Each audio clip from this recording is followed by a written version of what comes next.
Ó Deus, a tua voz nesta noite, em nome de Jesus, recebe a nossa adoração, recebe o nosso louvor, a nossa gratidão, em nome de Jesus, amém.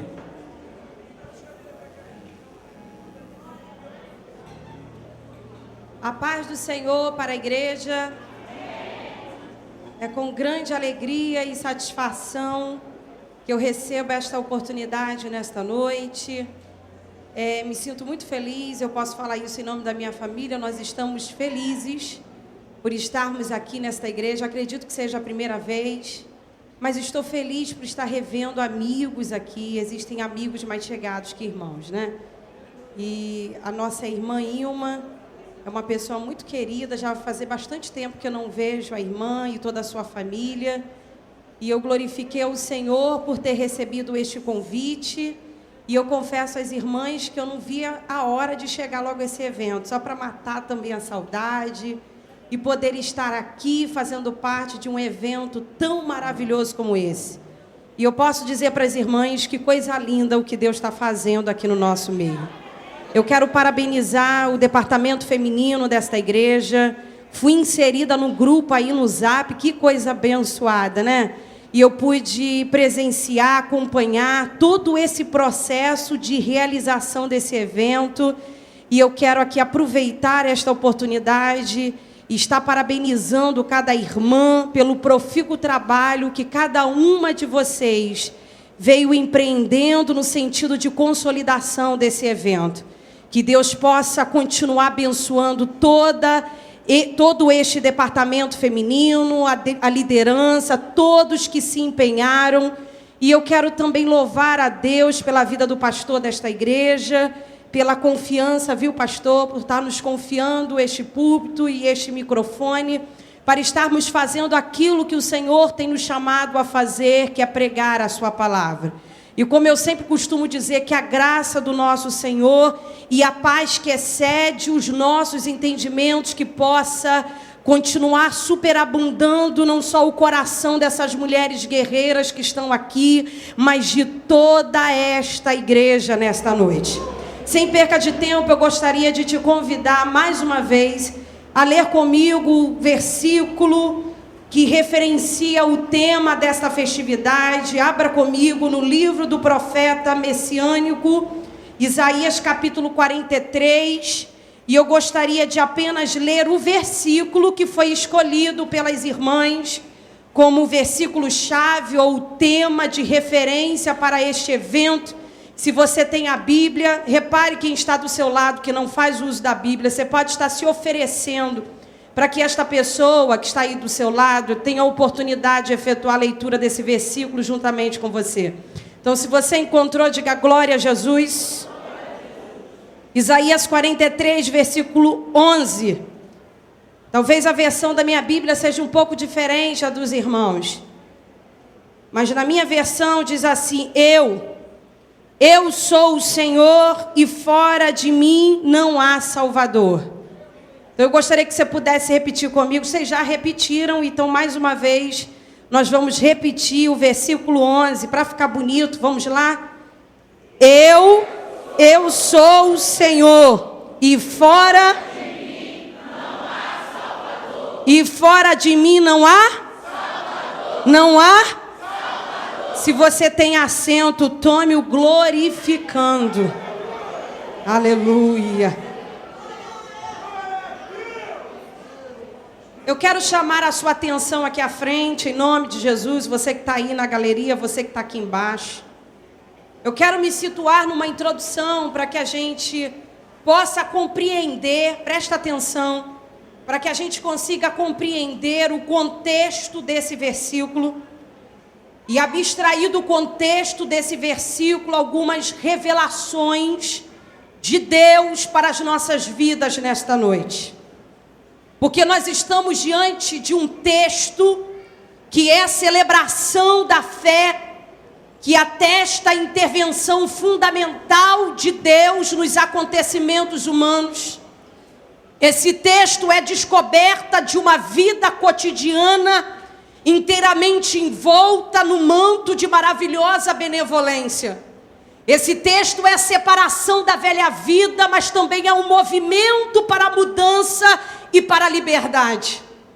Pois Isaías, cujo nome significa salvação de Javé, conhecido ele como profeta messiânico, e eu descobri que ele era um homem de sangue real, um jovem aristocrata de linhagem nobre. Seu pai Amós, ele foi o filho mais novo de Joás, o rei de Judá. E Isaías teve o privilégio de ser educado na corte e era muito bem conceituado entre o povo de Israel. E ele foi chamado para assumir as pesadas responsabilidades de um profeta. E a sua chamada profética foi para o reino do sul, Judá. Na época em que o reino do norte acabara de ser destruído pelos assírios. Talvez o maior e mais amado profeta de todo o Antigo Testamento. Isaías, filho de Amós, era um jovem contemporâneo do profeta Oséias. E segundo a sua própria informação, vamos descobrir que ele se envolveu no ministério profético em 740 anos antes de Cristo, bem no ano da morte do rei Uzias, ano em que o serafim tocou nos seus lábios com uma brasa viva que havia sido tirada do altar, e na ocasião o Senhor alto e sublime o comissionou para que ele fosse ao seu povo como uma mensagem de salvação e de julgamento. Descobri que Isaías não fracassou no seu ministério, porque desde o início ele expôs o pecado do povo, mas ele também chamou o povo ao arrependimento, à volta para Deus. E logo no início da mensagem do profeta, ele vai falar aqui de Jerusalém, da filha de Sião, da habitação da paz, da cidade do sul da Palestina, Jerusalém, a cidade santa dos cristãos, dos judeus, dos maometanos. E aí, ao ler a história de Isaías, eu fiquei me perguntando qual era o segredo da grandeza de Jerusalém. Porque Jerusalém não tinha um porto marítimo como Alexandria e Roma, não estava situada no rio como Mênfis e Babilônia, não tinha grande vantagem de uma das grandes vias comerciais entre o mar Mediterrâneo e o Vale do Jordão, nem entre a Ásia Menor e o Egito, porque enquanto Roma era o centro político, Atenas o centro intelectual, Jerusalém era o centro espiritual do mundo, a cidade da maior influência sobre a esperança e o destino do gênero humano. Descobri que Jerusalém sempre foi uma cidade privilegiada. O próprio profeta Isaías viveu toda a sua vida à sombra das ameaças da Síria. Ele mesmo foi testemunha da ruína de várias nações nas mãos da Síria. Ele viu o reino do norte, Israel, sendo derrotado pela Síria, mas apenas restava agora Judá, apenas restava Jerusalém. Mas eu descobri aqui nesse texto que, por um outro lado, Jerusalém, que ainda não tinha caído, mas por outro lado já estava infectada e doentia, porque em vez de se purificar no íntimo, dedicava-se uma atenção ainda mais meticulosa à máscara que usava, que era a devoção aos cultos religiosos. Irmãs, eu descobri que as mulheres de Jerusalém já estavam parecidas com as mulheres de Samaria, todas arrumadas com ornatos materialistas, que ostentavam-se orgulhosamente e eram indiferentes para com o Senhor. Eram mulheres confiantes e despreocupadas por estar envolvidas na vida fácil do luxo, que desconsideravam as necessidades espirituais e mais profundas, tanto delas mesmas quanto da nação. E aí Isaías vai aqui ressaltar ressaltar essa despreocupação apenas como um exemplo dos valores pervertidos da sociedade dos seus dias. Por isso que apenas o arrependimento e a obediência genuínos poderia salvar esta nação. Isaías então profetizou o dia da purificação e da redenção de Sião, e ao mesmo tempo Isaías vai aqui expressar o zelo e o amor do Senhor pelo seu povo no capítulo 43 do seu livro profético. No capítulo 43, que é o capítulo que referencia o tema desta festividade, o capítulo também conhecido como o capítulo da consolação.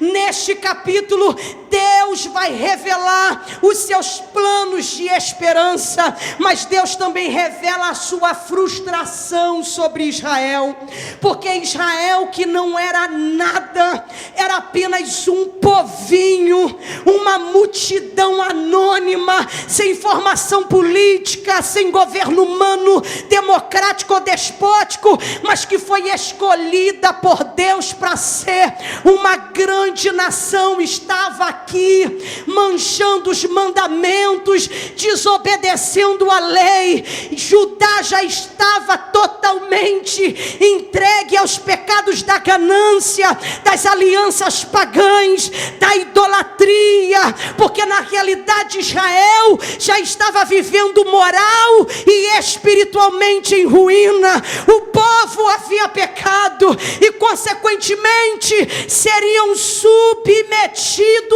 ao juízo divino. Mas veja que mesmo na infidelidade humana, Deus ressalta a sua fidelidade na história.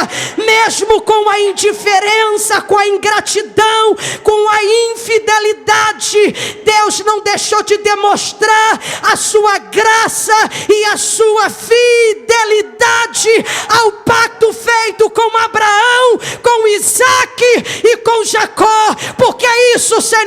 Porque Deus está mostrando para você que Ele é um Deus que sempre cumpre com aquilo que Ele diz. Repita assim: Deus é fiel. Diga mais alto: Deus é fiel.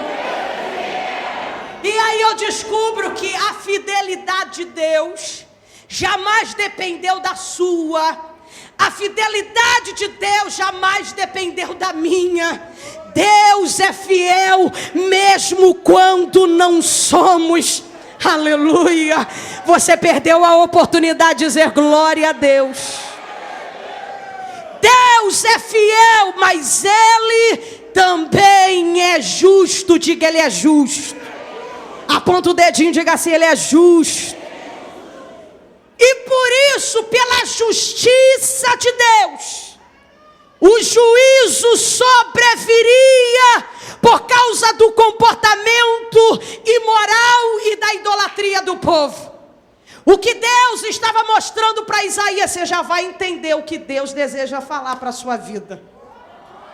O que Deus estava revelando a Isaías era que ele iria usar o cativeiro babilônico como uma forma de corrigir, de disciplinar os seus filhos queridos, sobre os quais ele declara o seu amor. E aí veja que o juízo veio rápido, irmãos. Deus é fiel, mas Ele é justo. O juízo veio rápido porque ainda no ministério de Isaías, ele presenciou o reino do norte, Israel, cair nas mãos da Síria. Restava apenas Judá. Diga assim: restava apenas Jerusalém. Só que Isaías, aqui no capítulo 43, do capítulo 42 a 43, ele também previu aqui a queda de Judá. Ele também viu a ruína de Jerusalém. Ele viu que Judá também cairia, como de fato caiu. Caiu poucos anos mais tarde, em 586 a.C.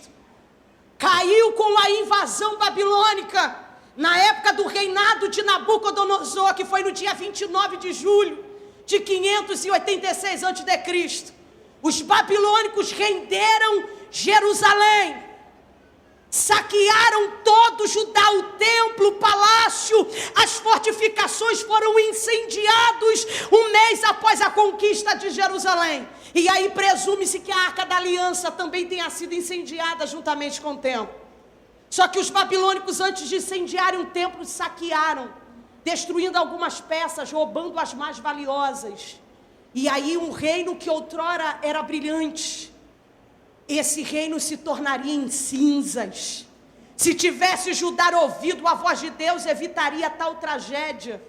Mas veja o que Isaías estava mostrando para o povo, porque na época de Isaías, Judá ainda não tinha caído. Porque antes disso acontecer, veja que no capítulo 43, Isaías já estava consolando a geração futura sobre os penosos exílios. Porque Isaías viu que os judeus exilados pensariam que Deus os havia esquecido. Mas olha o que Deus está mostrando para Isaías. Isaías profetiza para o povo dizendo que o exílio, o cativeiro de Israel, não se deve à superioridade dos ídolos babilônicos, não. O cativeiro de Israel também não se deve ao poderio da Babilônia, mas o cativeiro de Israel é a vara disciplinadora de Deus sobre o seu povo.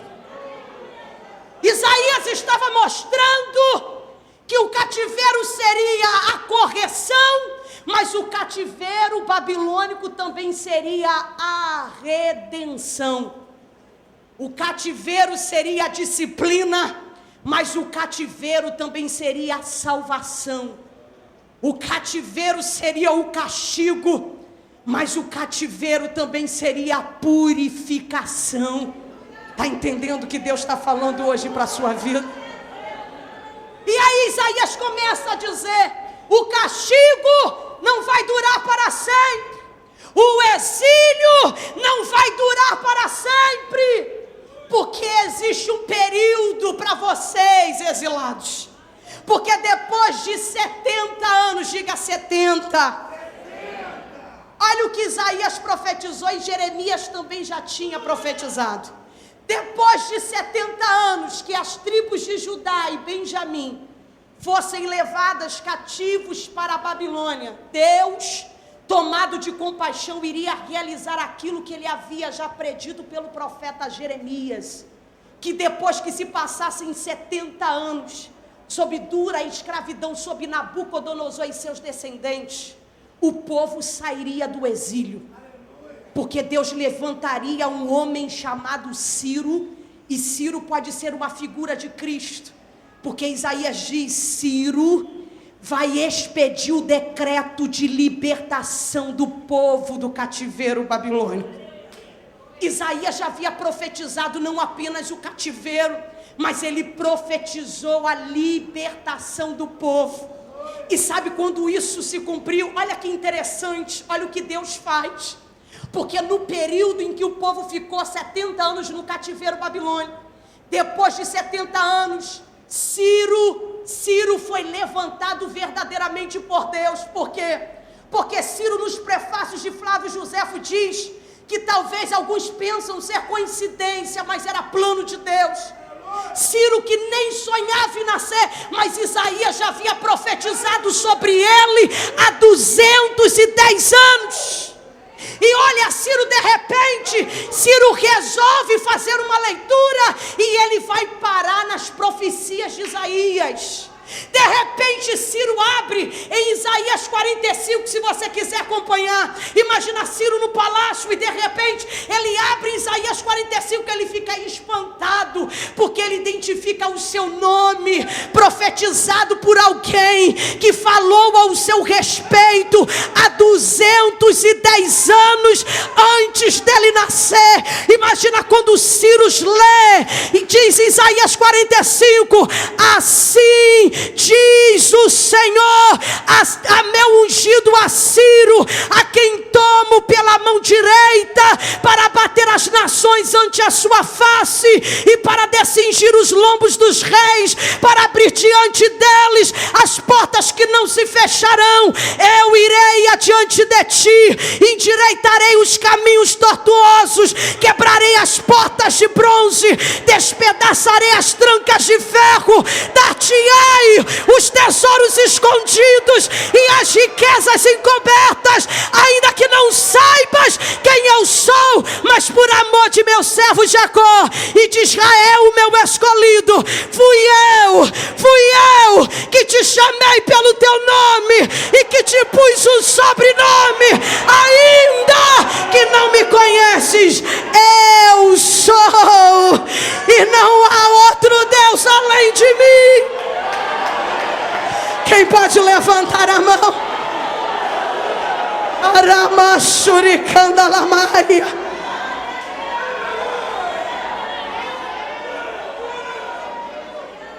Imagina o impacto que Ciro teve, porque Isaías profetizou isso 140 anos antes até de Jerusalém ser destruída. Isaías já tinha falado tudo isso. Ciro ficou impactado. Deus colocou um desejo no coração imediatamente. Nos prefácios de Flávio Josefo diz que ele escreveu uma carta e enviou por toda a Ásia. E naquela carta ele dizia: nós cremos que o Deus Todo-Poderoso que nos constituiu rei sobre as nações é o mesmo Deus que o povo de Israel adora, porque ele predisse pelos seus profetas que nós traríamos o nome que trazemos, que reconstruiríamos o templo e a cidade para sua honra na Judeia. Naquele exato momento ele vai expedir o decreto e permite que os cativos judeus da Babilônia regressem para Jerusalém. Chama a tua atenção para você entender o que Deus está falando. Isaías já tinha dito isso no capítulo 43. Antes disso tudo acontecer, Deus já havia revelado a libertação do seu povo dos seus opressores. Veja que o próprio Deus se revela a sua identidade a Isaías dizendo: eu sou, e fora de mim não há Salvador. Isaías aqui, ele aponta para os efeitos da ação poderosa, soberana de Deus sobre Judá, com seu regresso para Jerusalém. Mas ao mesmo tempo, irmãs, Isaías também está falando de uma redenção ainda maior. Ele está falando de uma redenção maior do que o êxodo, uma redenção que é maior do que a libertação do povo de Israel do Egito. Ele fala de uma libertação, de uma redenção que é maior do que a libertação do povo de Judá do exílio babilônico. Isaías está aqui ao mesmo tempo falando de uma nova era de redenção que estaria por vir com a vinda do Messias esperado. Veja que o tempo todo Isaías só enxergava Cristo. Por isso ele é conhecido como profeta messiânico. Ao mesmo tempo que no livro de Isaías você tem uma contextualização da história daquela época, mas você consegue identificar todos os textos, mensagem que apontam para o Messias.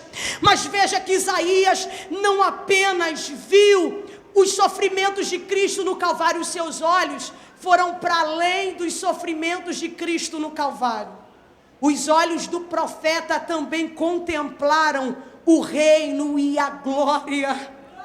Por isso que ele pôde expressar, e podemos ouvir o canto do profeta quando diz que ele está vivo, porque ele é o eu sou, e que fora dele não há Salvador.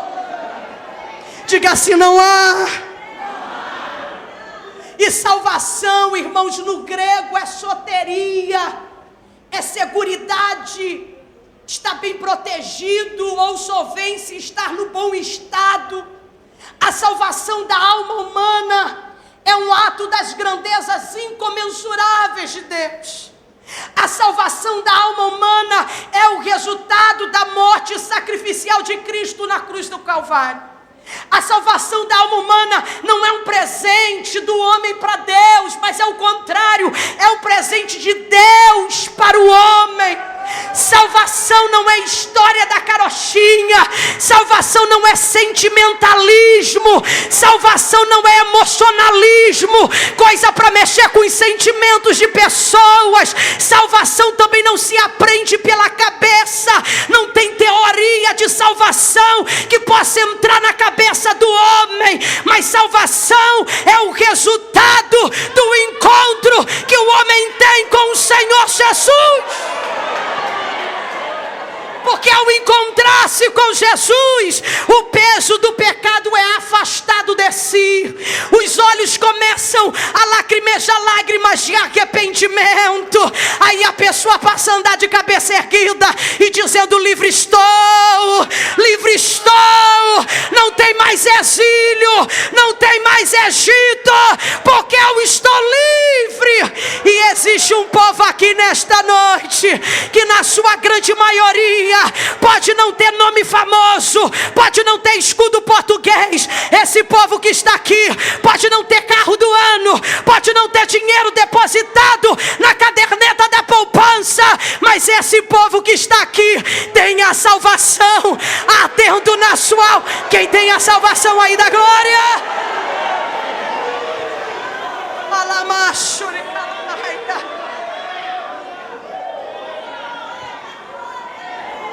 O plano de salvação foi arquitetado antes da fundação do mundo. E nesse plano Deus investiu tudo para que eu e você fôssemos salvos. Na mente de Deus já havia um propósito definido, o lugar escolhido, uma forma apropriada, o momento certo para acontecer. O Gólgota não foi algo que fugiu do controle, não. Porque a morte de Cristo foi algo divinamente planejado por sua causa, por minha causa. Talvez eu esteja falando para pessoas aqui que não se sintam amadas, mas escute que a morte de Cristo no Calvário foi a maior expressão do amor de Deus pela sua vida. Deus lhe ama tanto que nem sequer poupou até então o seu único filho para salvar a sua alma e a minha alma. É porque Ele se importa com você. E antes de você nascer, você já estava nos planos de Deus. Não pense você que Deus não conhece a tua dor e o teu sofrimento. Ah, Deus conhece sim. Porque Deus sabe o que é sofrer, Deus sabe o que é sofrimento. Jesus sabe o que é sofrimento. Ele sabe o que é traição, Ele sabe o que é humilhação, rejeição, abandono. Ele sabe o que é ofensa, Ele sabe o que é dor. Ele até sabe o que é morte. Não pense você que Deus não conhece o teu sofrimento, porque Ele sabe o que é sofrer. Aleluia. E talvez você esteja aqui hoje pensando que a tua vida não vale nada. Mas olhe agora pela fé para Cristo lá no Calvário. Porque foi no Calvário que Ele lhe deu o real valor. Foi no Calvário que Ele pagou um alto preço para te salvar. Eu não sei em que exílio você está, mas eu sei que esse eu sou tem o poder de te arrancar desse cativeiro e de fazer uma transição na sua história. Eu não sei o que está acontecendo entre quatro paredes da sua casa, mas eu sei que esta mensagem é uma resposta específica de Deus para você que está a ponto de perder o seu filho para o tráfico das drogas, para você que está vivendo hoje um exílio de desesperança, de um casamento fracassado, ou você que perdeu Jesus de vista, que abandonou a fé. O Deus do resgate está aqui e Jesus está interessado na sua alma. Quem concorda com esta verdade? Aleluia, aleluia, aleluia. Não importa o que você fez, Não importa o estrago que você causou na vida dos outros. Existe um Deus que se importa com você. Existe um Deus que não abre mão da sua vida, ou não abre mão da vida do seu marido ou dos seus filhos. Quem sabe você até desistiu daquele que está lá na sua casa. Você pode ter desistido, mas Deus não desistiu. Você pode ter se esquecido, mas Deus não se esqueceu. E eu tenho uma notícia para você. Deus é um Deus que te enxerga com as lentes da graça. Deus não vê você do jeito que você está aí, fracassado, derrubado, rejeitado, perdido. Deus não te enxerga no presente, mas Deus te enxerga pelo que você pode se tornar. É por isso que Deus tem um olhar esperançoso ao nosso respeito. Aí tem gente que você diz assim: meu Deus, como é que Deus insiste naquele ali? Tem gente que por pouca coisa já desceu à sepultura. Você não entende isso. É porque Deus está enxergando aquele lá com as lentes da graça. Deus não está vendo como você está vendo hoje. Deus está vendo lá na frente o que Ele pode se tornar. Quem crê nisso? Quem crê nisso? Está preparado?